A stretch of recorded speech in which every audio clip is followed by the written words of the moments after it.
पुणे जिले के शिरूर इलाके में वक्फ की ये मस्जिद सियासत का शिकार हो चुकी है, जिसकी वजह से यहाँ मजहबी और सियासी माफिया दोनों का अवैध रूप से कब्जा है। जामा मस्जिद, क्वार्टर गेट की मस्जिद और बाजार मस्जिद ये वक्फ की मिल्कियत है। एक जमाने से यहाँ कब्जा जमाए बैठे दबंगों और माफियाओं की वजह से यहाँ इलेक्शन नहीं हो पा रहा था और होने भी नहीं दिया जा रहा था। वजह साफ थी कि यहाँ के दबंगों की दबंगई और गुंडाई अपनी चरम सीमा पर थी। यहाँ के कुछ लोगों ने जब ये हाल देखा तो उन्होंने हाई कोर्ट का रुख किया और हाई कोर्ट ने ये ऑर्डर वक्फ बोर्ड को दिया कि यहाँ तुरंत इलेक्शन कराए जाएं। इसके बाद वक्फ बोर्ड ने इलेक्शन की तारीख मुकर्रर करने के लिए एक वकील MM सैयद को यहाँ नियुक्त किया। पूरी प्रक्रिया होने के बाद इलेक्शन हुआ। इलेक्शन में 2 पैनल थे, उसमें से एक पैनल चुनकर आया और दूसरा पैनल हार गया। दूसरा पैनल जो हार गया वो नहीं चाहते थे कि यहाँ इलेक्शन हो। इसके लिए उन्होंने इसके ऊपर काफी ऑब्जेक्शन लेने की कोशिश की, मगर हुक्म हाई कोर्ट का था, इसलिए इलेक्शन होना तय था और इलेक्शन हो गया। तहरीक औकाफ के अध्यक्ष शब्बीर अंसारी कहते हैं कि हाई कोर्ट का ऑर्डर होने के बाद इलेक्शन हो गया और इलेक्शन होने के बाद जो लोग चुनकर आए थे उन्हें दबाने की कोशिश की गई।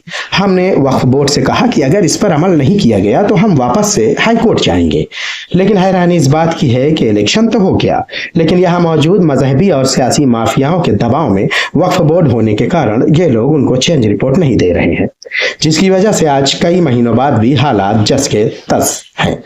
ये मई में इलेक्शंस हुए हैं, उसके बाद 5-6 महीने के बाद में हमने कि भाई ये आज मिलेगी कल मिलेगी, रुकी नहीं। उसके बाद में हमने बोर्ड को दिया, उन लोगों ने वहां की मस्जिद के ट्रस्टियों ने कि भाई हमारा चेंज रिपोर्ट दी जाए, तो उसका आज तक जवाब नहीं दिया जाए। वक्फ बोर्ड को चाहिए कि जब इलेक्शंस हो गए और सब कुछ हो गया है तो उनको चेंज रिपोर्ट देना चाहिए। क्यों नहीं दी जा रही है चेंज रिपोर्ट, इसका जवाब वक्फ बोर्ड क्यों नहीं दे रहा है? इसका मतलब ये है, साफ साफ है कि इस पर बहुत बड़ा पॉलिटिकल प्रेशर है, जिसकी वजह से ये जो ट्रस्ट के मस्जिदें तीनों हैं वो तबाह बर्बाद होने के दहाने पर है। अंसारी ने यह मांग की है कि चेंज रिपोर्ट दी जाए।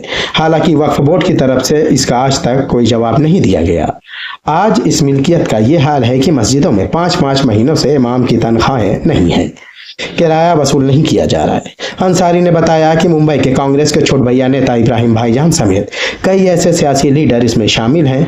वो नहीं चाहते कि करोड़ों की यह वक्फ की मिल्कियत उनके हाथों से चली जाए, क्योंकि चुनाव के बाद अब उन्हें अपनी जमीन खिसकते दिखाई दे रही है।